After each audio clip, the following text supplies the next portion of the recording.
I guess now I know why Mom didn't like me playing with the music box.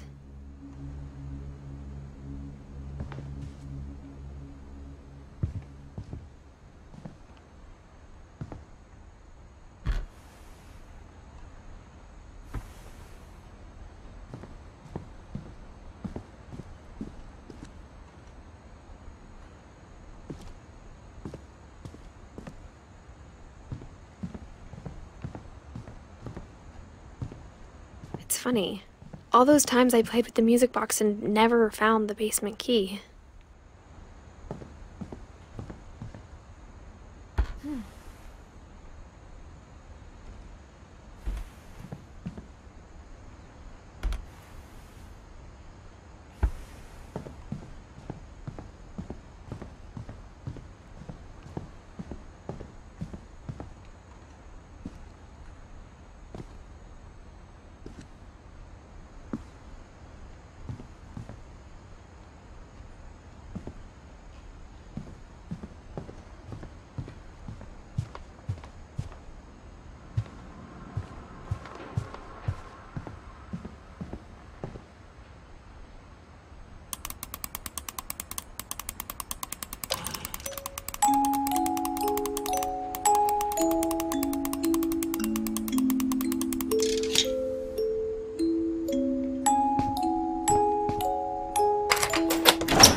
Mom said the basement was off limits, unless I wanted another tetanus shot.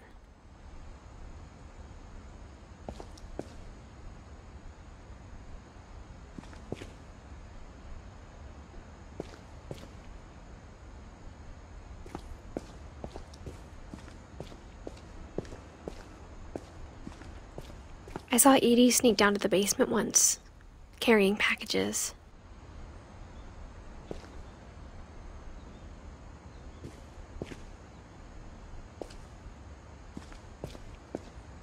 I thought maybe she was hiding presents.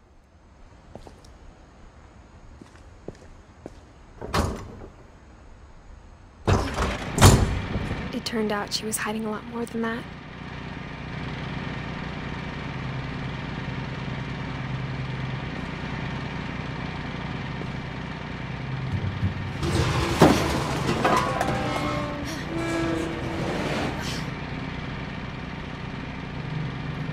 I remember asking Mom once about where Walter had gone. She said after Barbara died, he got as far away as he could.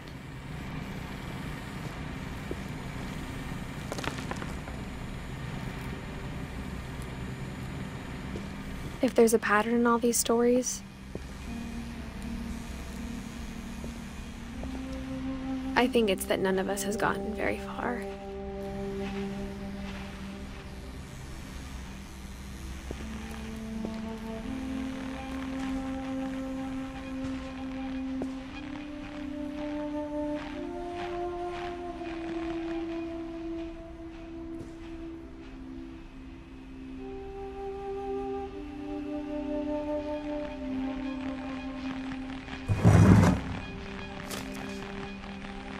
Goodbye, everyone.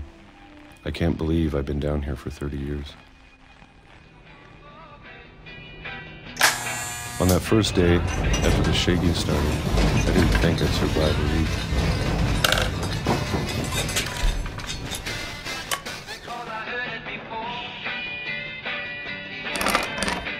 But after a few days, I settled into a routine. That's what kept me sane. Having a schedule, living for today. I always expected to be dead tomorrow.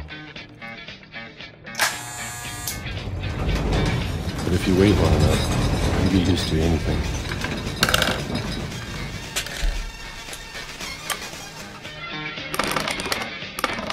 Even a monster on the other side of a door starts to feel normal. Almost friendly.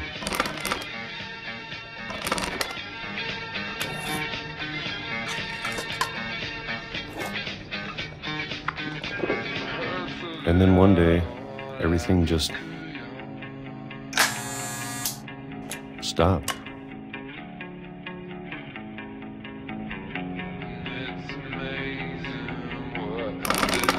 Whatever that thing was, it was gone. Maybe it got tired of waiting. Or maybe I just got tired of being afraid.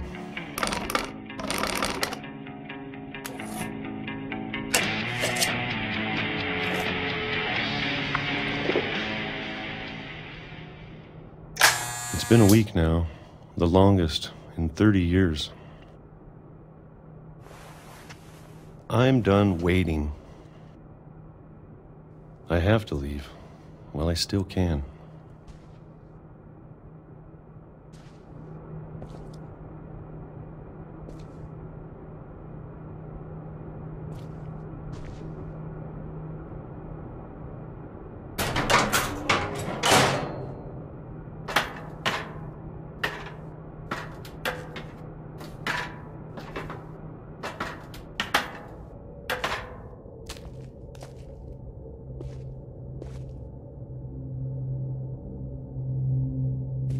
I know it's out there, somewhere. Whatever killed Barbara and Molly and Calvin.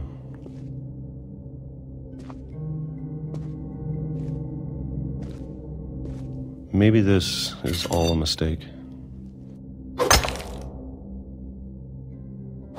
But I need to stop living the same day, even if it kills me.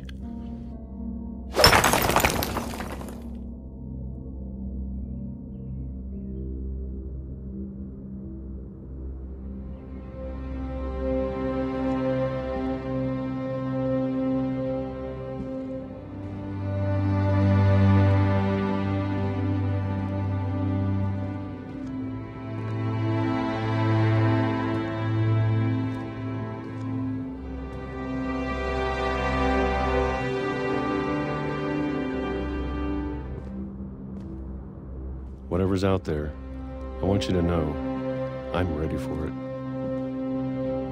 I'm going to appreciate all of it, especially the food. I don't mind if I only have a year left, or a month, or a single week. I'd be happy with one new day. I can already imagine the sun on my face.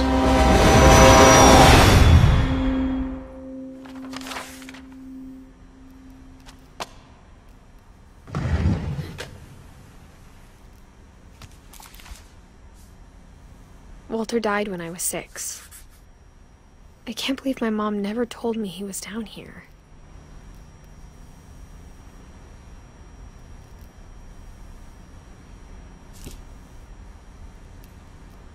I'm sure my mom was trying to protect me.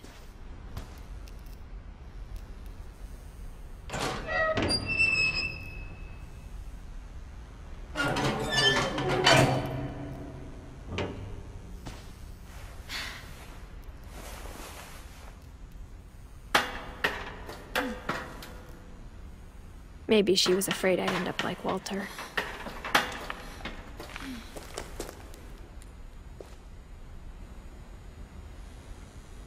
But if she never told me about an uncle under the house, I can only imagine what else she was hiding. I don't want to make the same mistakes she made.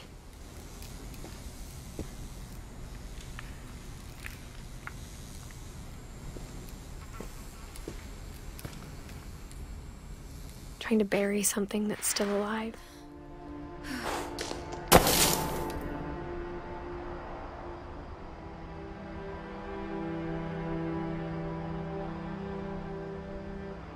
Now that there's only one of us left, or maybe two.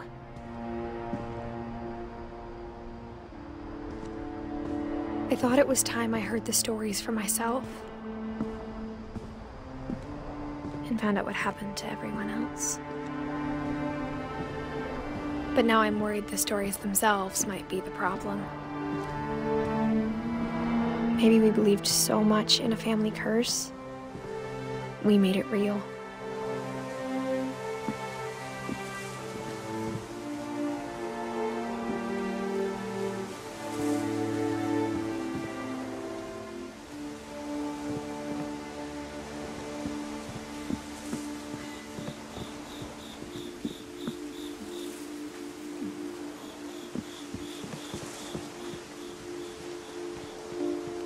I don't know if I should even be writing this.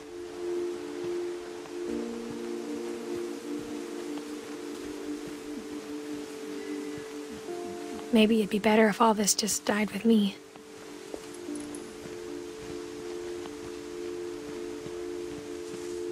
But I thought you should know about your family.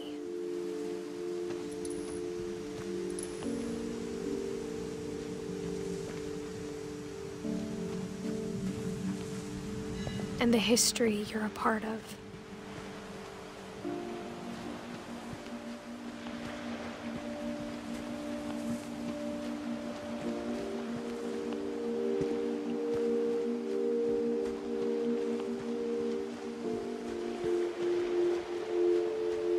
Though to be honest, I feel as lost as you probably do right now.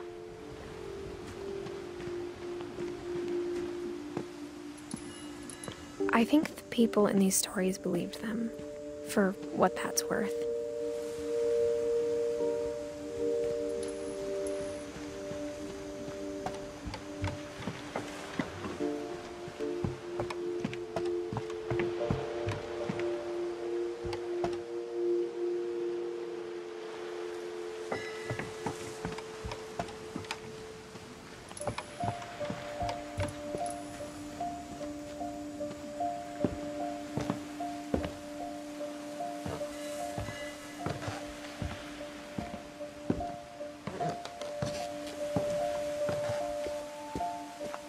And when you look at the house, at that history of imagination and stubbornness and madness,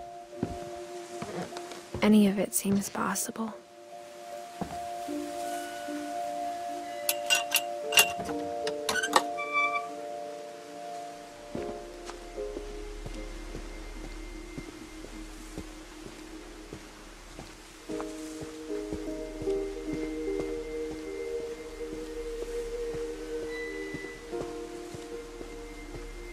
I think we've been surrounded by death for so long, we've just gotten used to it.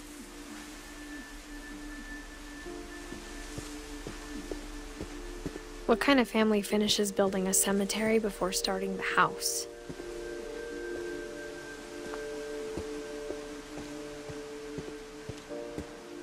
It's embarrassing for me to admit this, but the pet cemetery made me more uncomfortable than the human one. 3 of the gerbils were mine, and 2 had been my fault.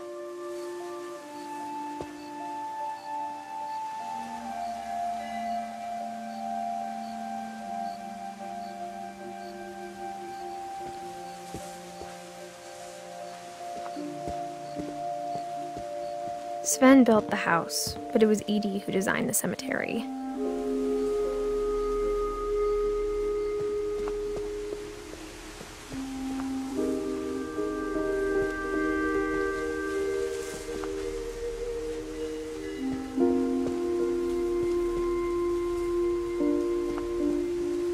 I'm sure Odin's monument had been Edie's idea. My mom was always trying to move on, but for Edie, the past never went away.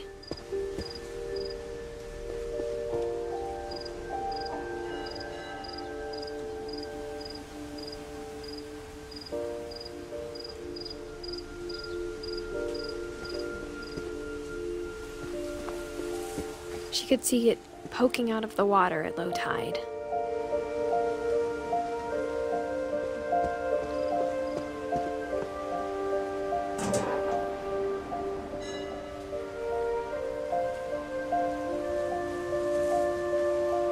Edie said she dreamed about the old house every night.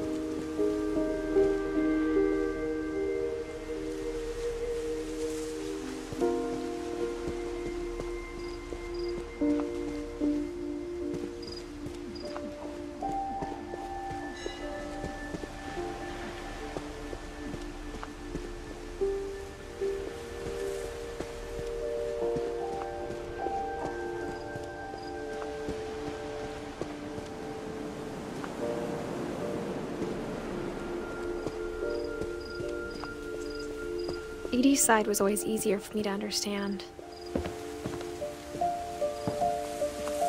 But the older I get, the more I can see where my mom was coming from. Her dad had been pretty strict, but it wasn't enough to save her brothers. She was just trying to do better.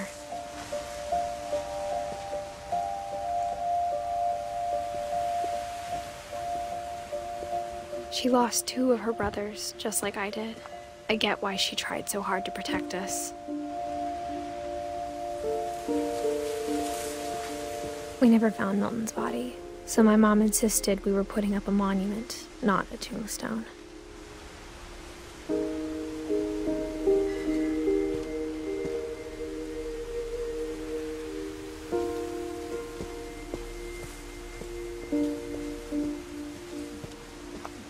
There's so many things I wish I could ask my mom now. Part of me thinks this is what she wanted all along. For me to come back someday and find everything out for myself.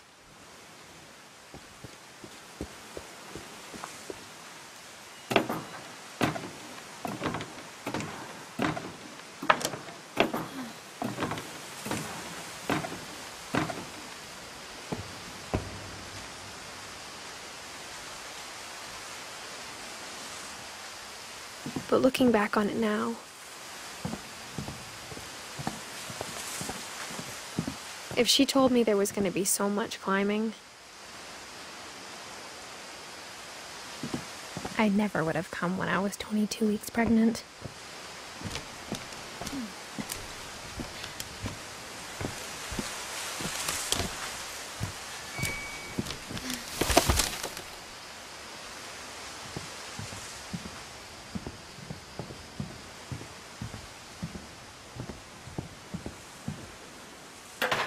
I never met Grandpa Sam, but I think he and my mom had a lot in common.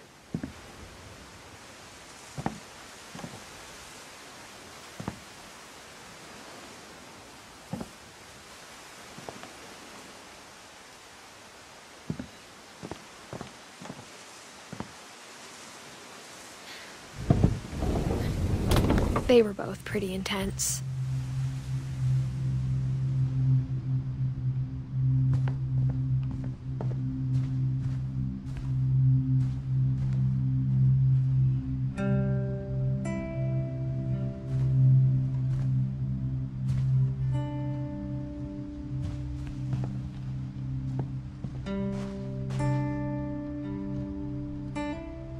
Instead of hiding from death, Sam seemed to go out of his way to meet it.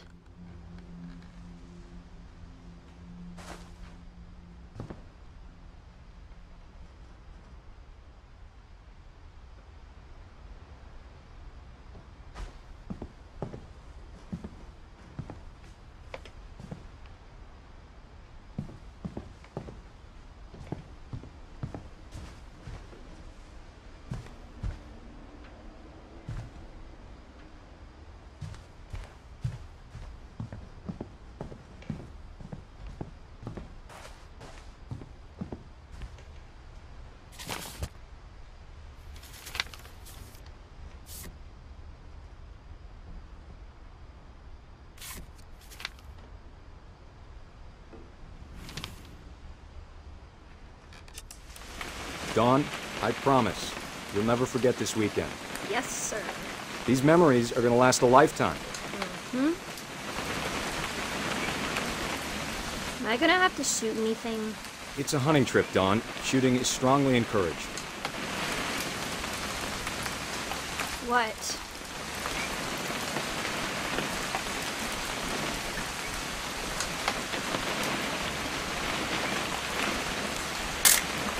Perfect. It's gonna rain the whole weekend, isn't it?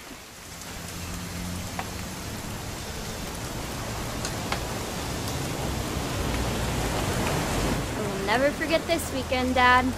That's the spirit. Okay, got it.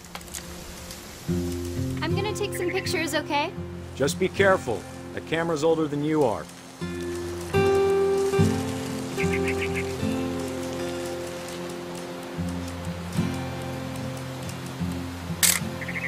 Aw.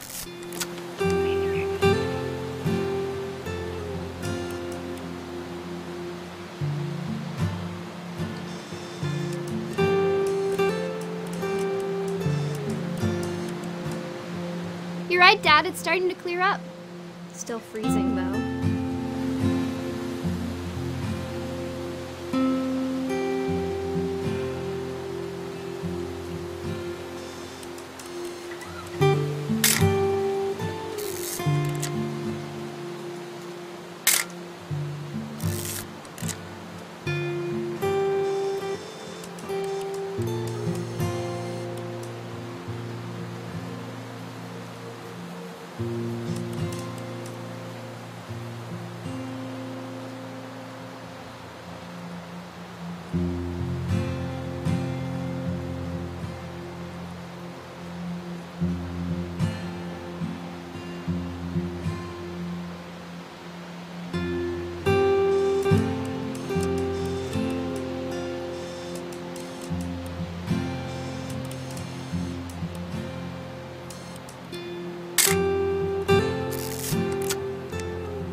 Definitely should not have drunk all that coffee.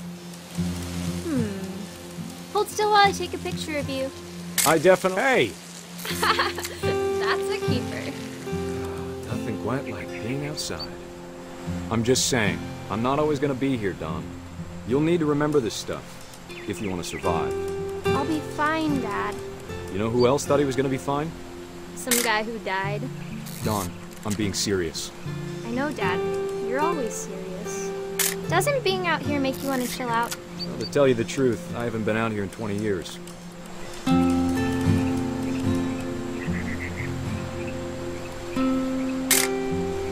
Don, don't you think you could find something more interesting to photograph?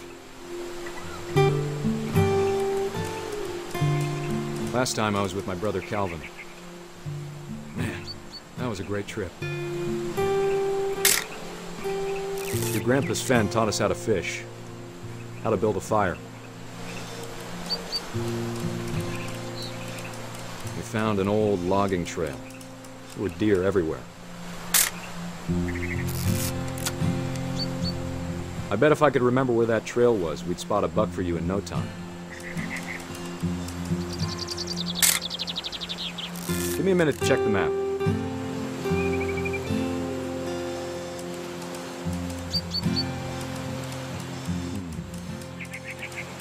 Dad! Good eyes, Don.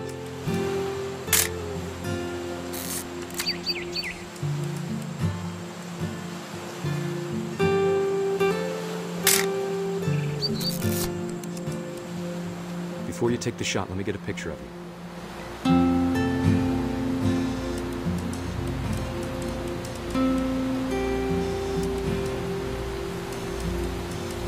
Dad, I... Just breathe. Turn off your imagination. Focus on your target.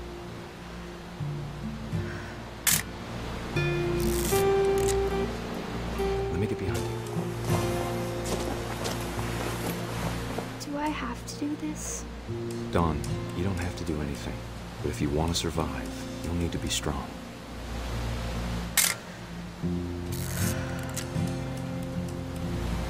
Now keep yourself squared up, elbows down, like we practiced. Whenever you're ready. Great shot, Don!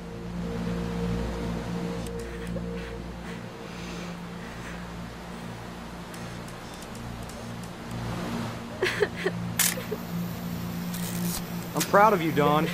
Always remember that, okay?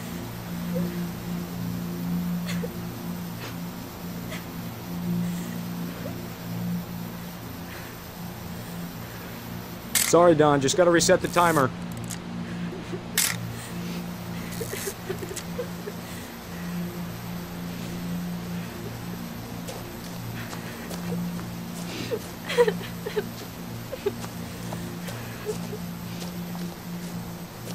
Hang on, kiddo. Just trying to get a shot of the two of us together.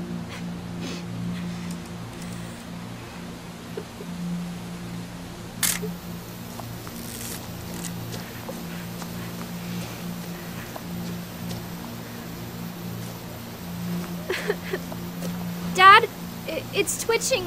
I think That's it's totally so... normal, Don. Just focus on the camera. Try not to think about... Dad!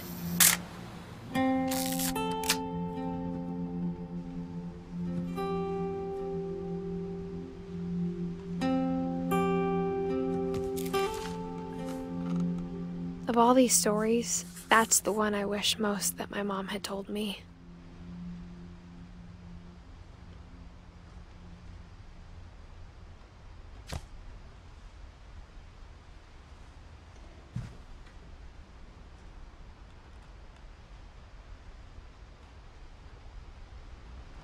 Sam spent his life shooting photos, but Mom said he got nervous being in front of the camera. I guess we're all afraid of something.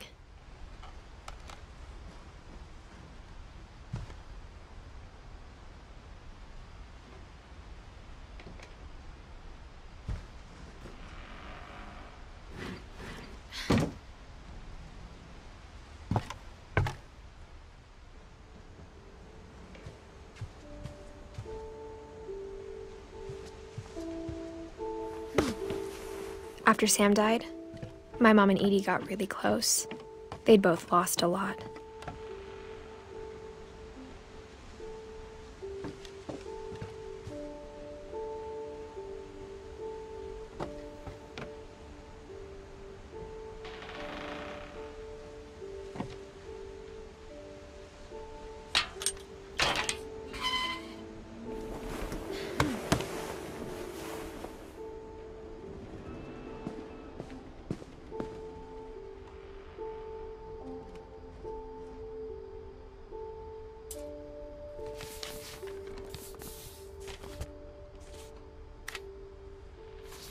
Dear Kay, do you remember the way Gregory used to laugh when he thought he was alone?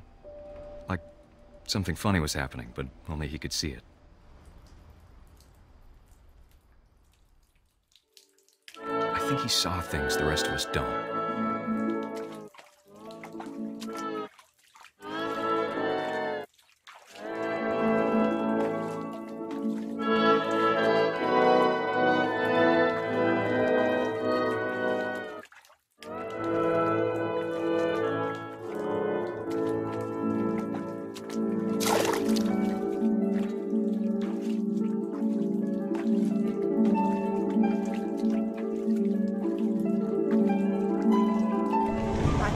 Gregory, it's time to...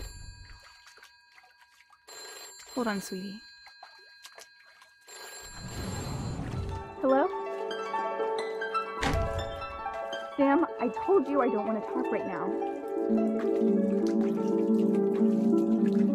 I wonder what he saw.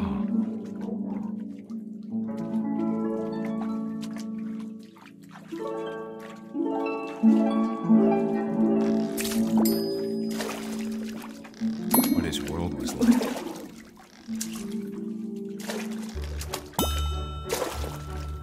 He reminded me so much of Calvin. Lost in his imagination. Whatever it was he saw.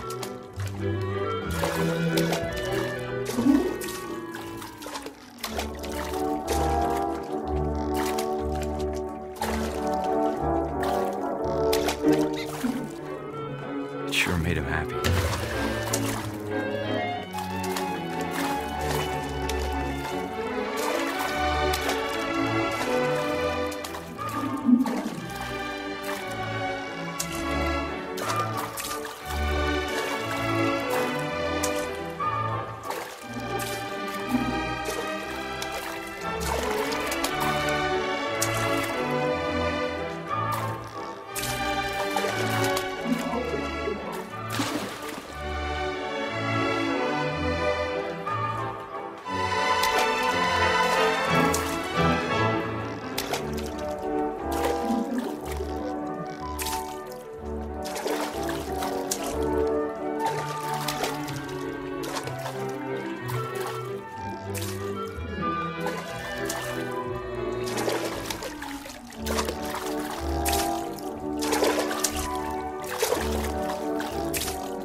That I worried about a baby being too happy.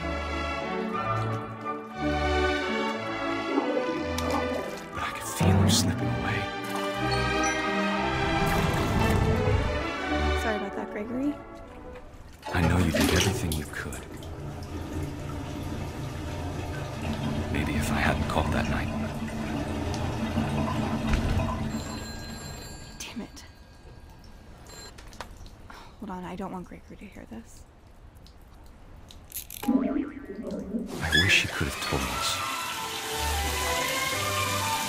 about the world he saw.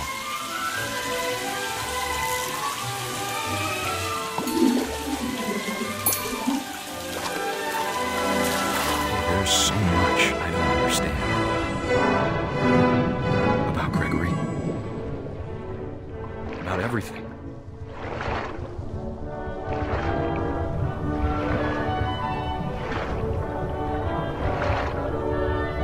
What happened wasn't your fault.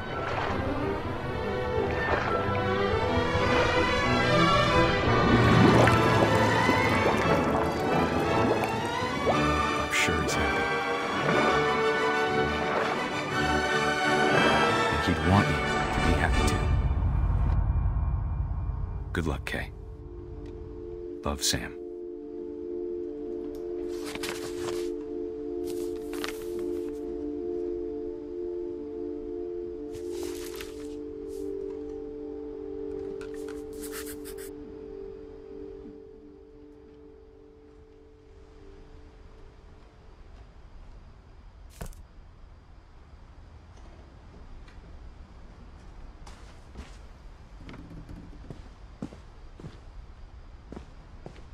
I can't imagine my mom ever writing poetry, and yet...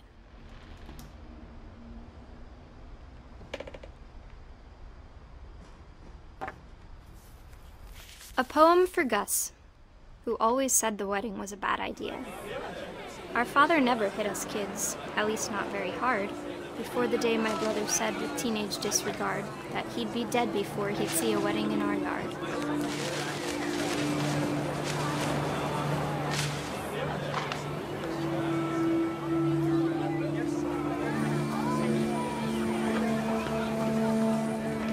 My father made him come, of course, but Gus stood far apart, just flew his kite and bottled up the storm inside his heart.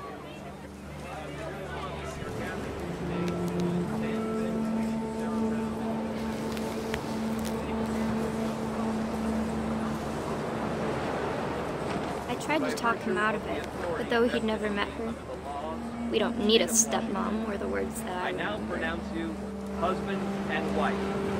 You may kiss the bride.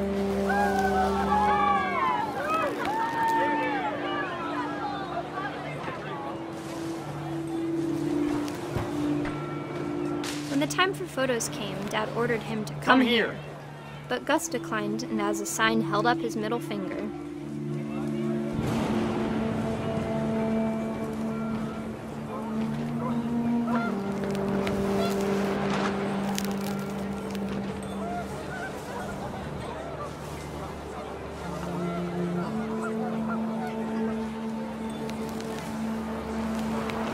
The wind picked up, and panicked geese appeared and quickly went.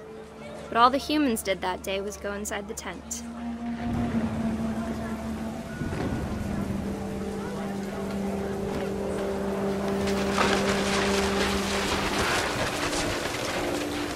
The rain came down in buckets then, but no one seemed afraid that nature might destroy the tent our dad had crudely made.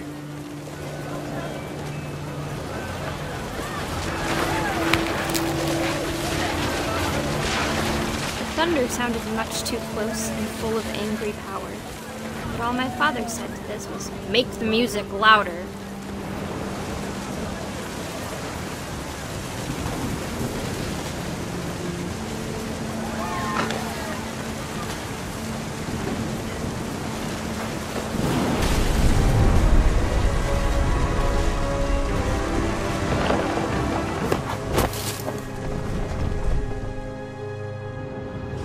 I wish that I could truly say I thought about you on that day.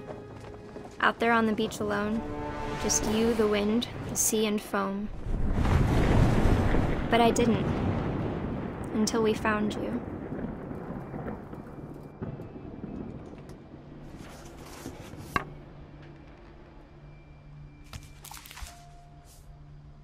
She never talked about him, but Mom told me once if I was a boy, they were going to name me Gus.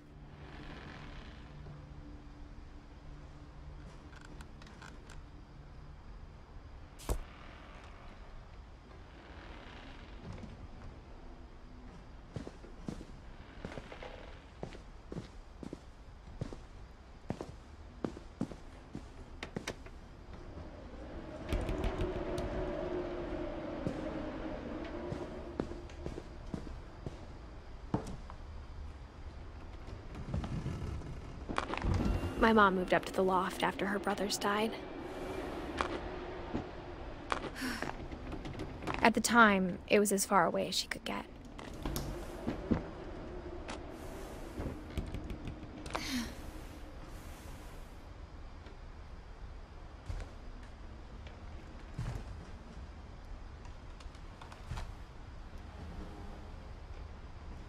Religion was another thing my mom never talked about.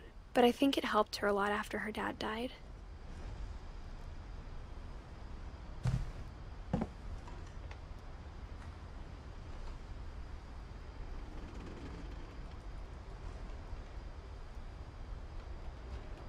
She spent a summer building houses in Calcutta, where she met my dad, Sanjay.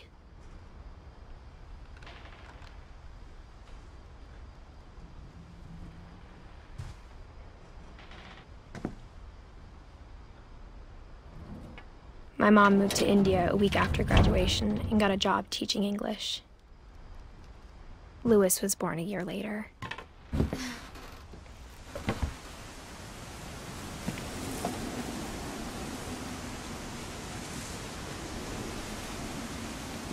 When my dad died, I don't think Mom knew where else to go. I'm sure Edie was happy to have her back.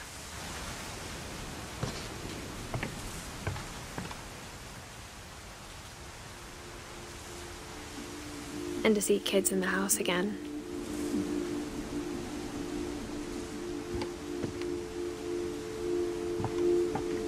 The house had to get a little bigger, but Edie was used to that.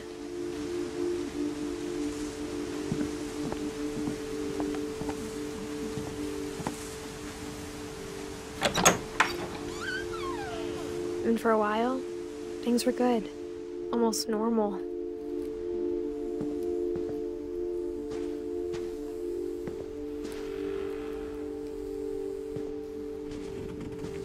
But it didn't last.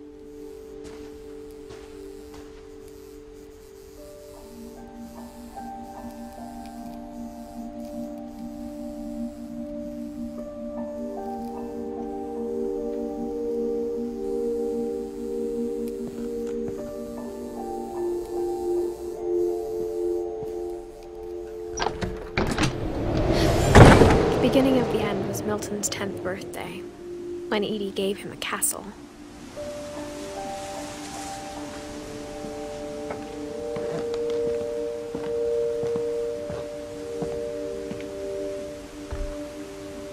After Milton disappeared, the only thing he left behind was a room full of paintings.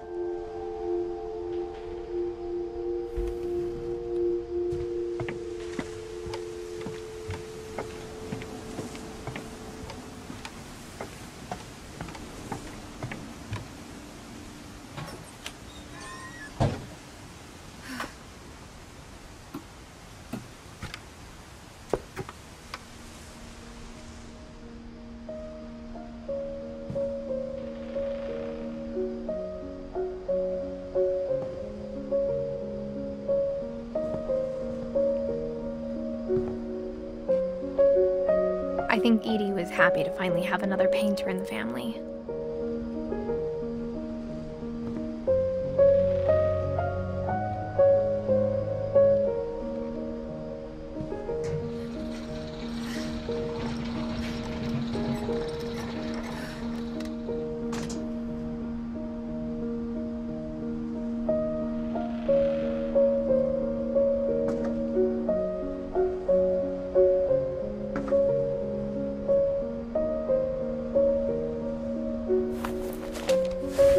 Milton Finch in The Magic Paintbrush.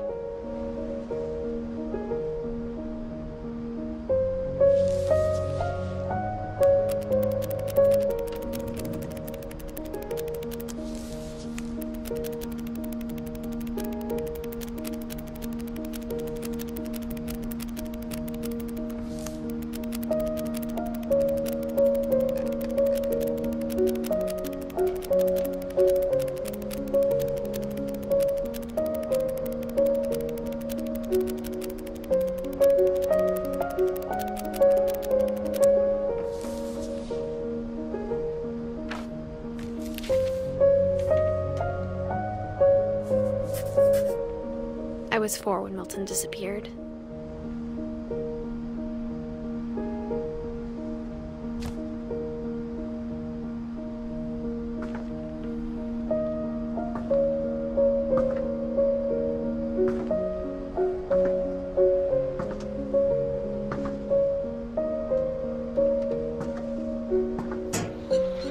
Mom spent months searching for my brother. Then she sealed the doors.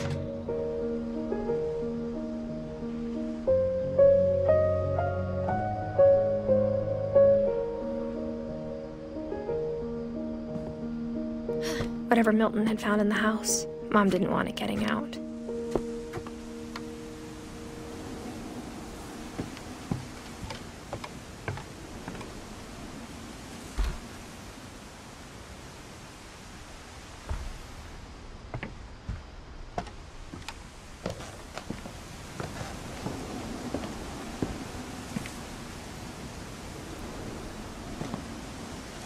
Mom definitely blamed Edie, but I think Louis blamed himself.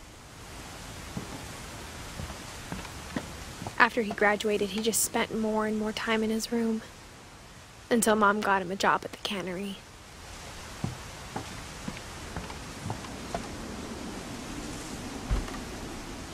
Everyone always told me to stay out of Lewis's room, except Lewis.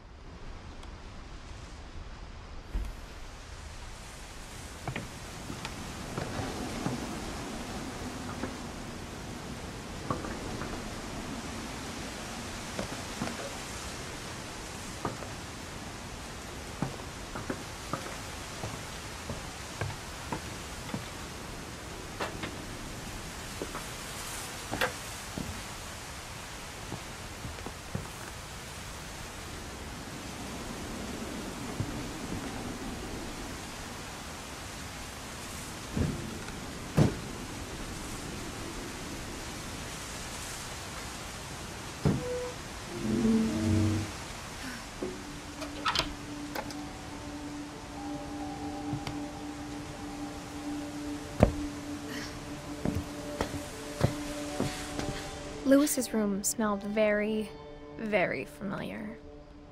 That part of him lived on.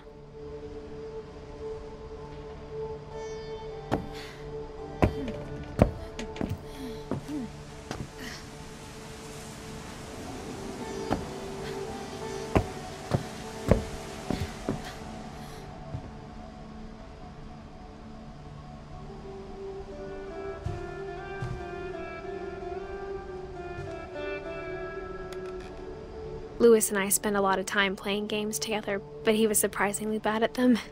He died a lot.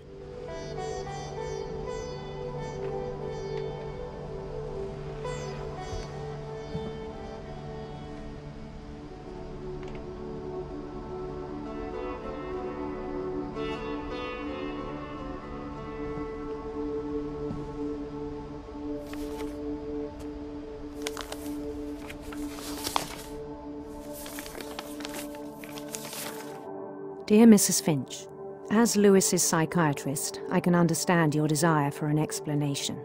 As I see it, the trouble began in January, shortly after we convinced your son to seek treatment for substance abuse. Newly sober, I believe Lewis first noticed the monotony of his daily life.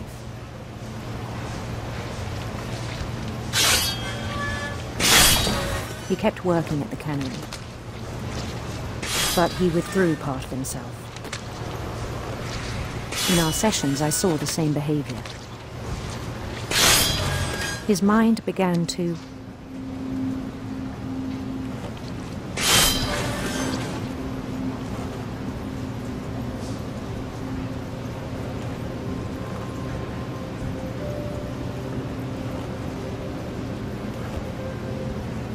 wander.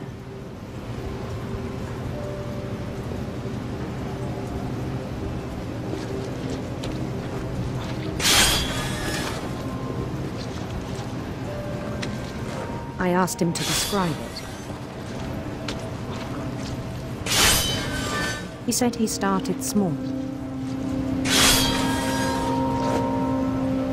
imagining a labyrinth.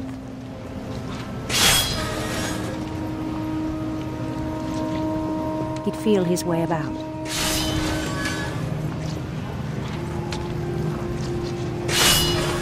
Then something moved. Bats. And toads.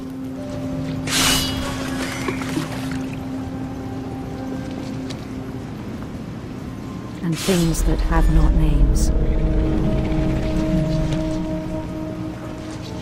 He knew it was all in his head.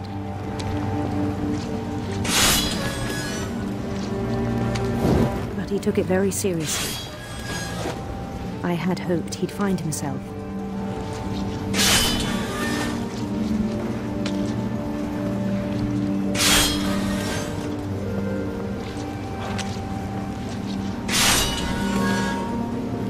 But he found something more.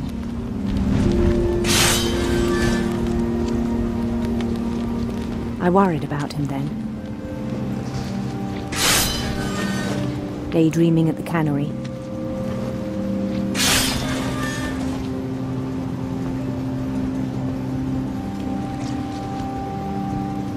I spoke with his boss. but he said Lewis had become a model employee. Methodical, tireless, focused.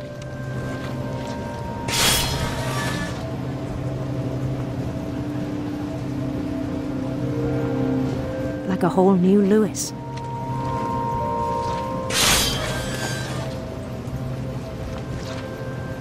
So I let him go on.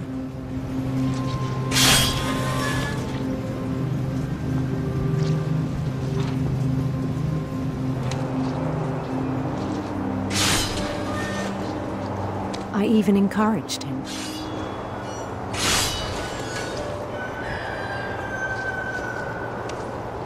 It seemed very promising at first.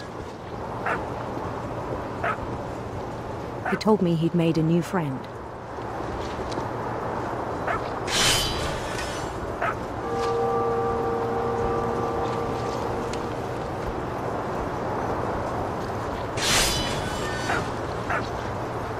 On the edge of a city he named Lewis Topia.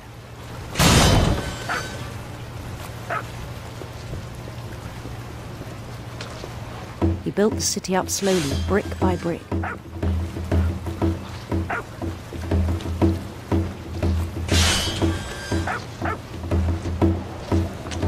Then he made musicians.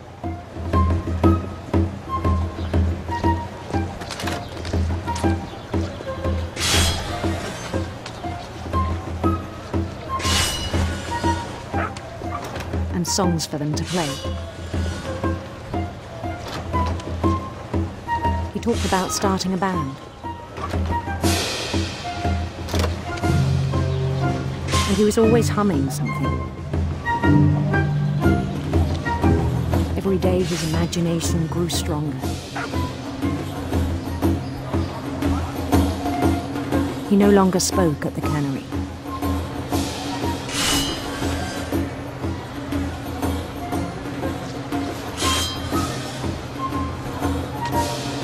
But his chopping was as reliable as ever. Then one day it struck him.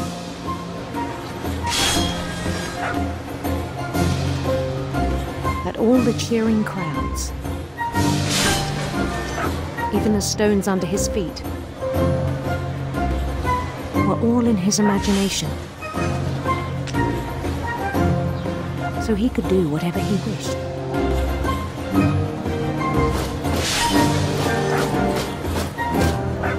He held an election for mayor. And he won.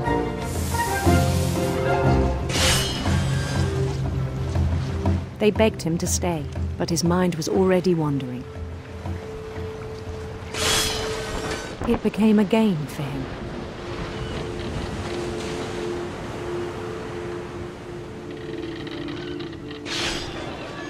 He'd conquer a city, then immediately push on. New Louisville.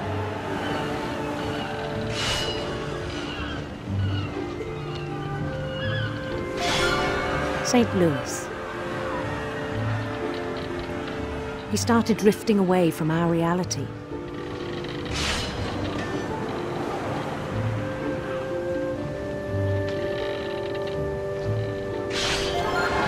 Minneapolis. Until one day he forgot to go home from the cannery.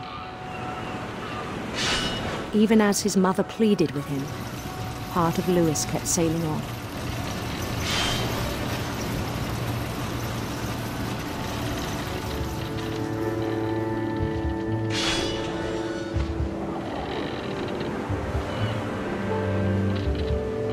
In Lewisburg, he heard rumors of a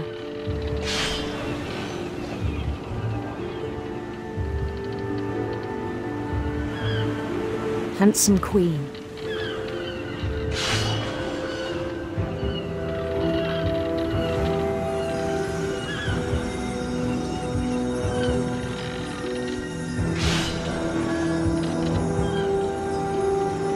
The queen was on her own quest for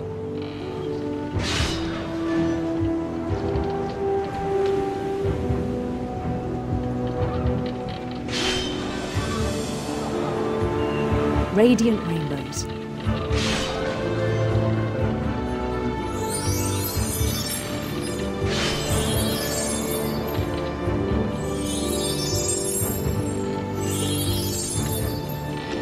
He followed the sound of her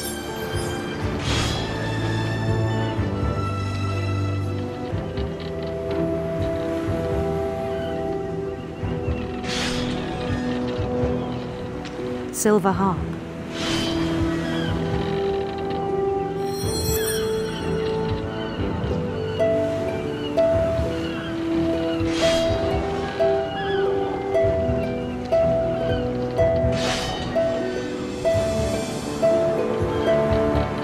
His chase led him to a golden palace east of the sun and west of the moon.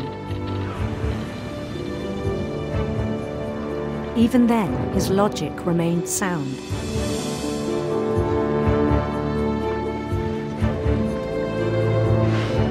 He knew the world was all in his imagination.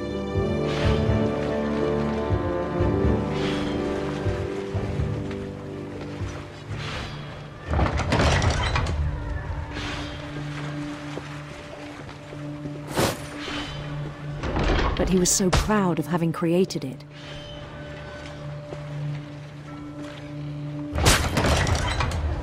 In his own eyes, he'd become something greater than a king.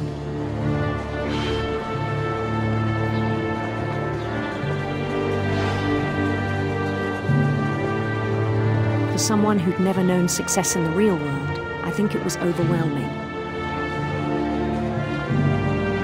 And then it struck him that the real Lewis was not the one chopping salmon, but the one climbing the steps of a golden palace.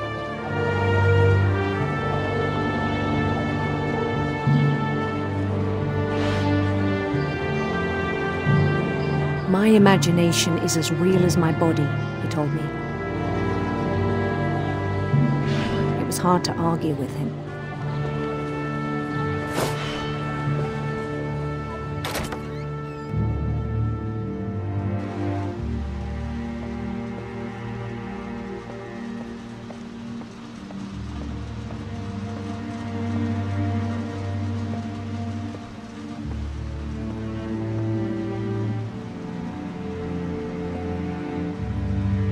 Began to forget the world we know.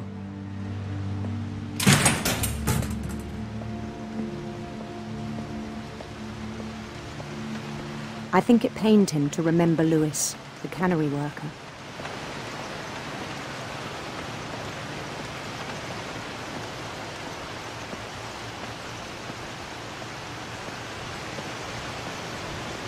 He began to despise the man with a royal contempt.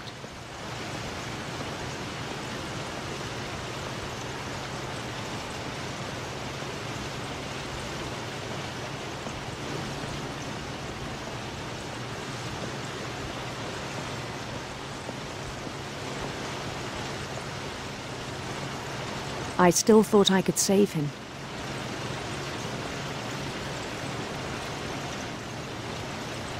Even after he said he was being crowned king over all the lands of wonder.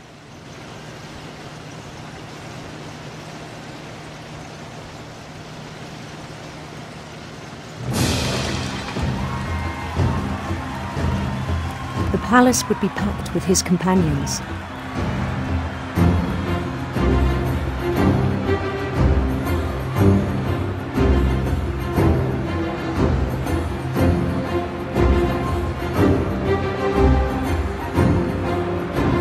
Including the wise Calico who'd insisted on advising me.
rest, I think you know. Mrs. Finch, your son was a kind man who will be missed by all of us who knew him.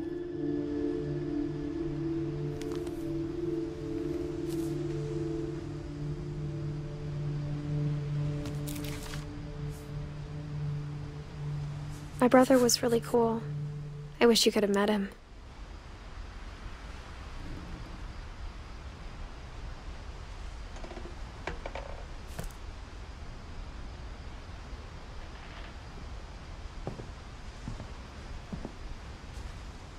He was so proud of being Indian.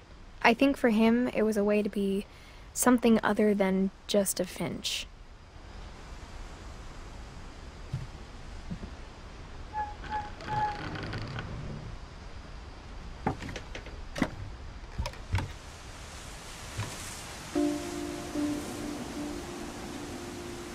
On the way back from Lewis's funeral, my mom told me to start packing.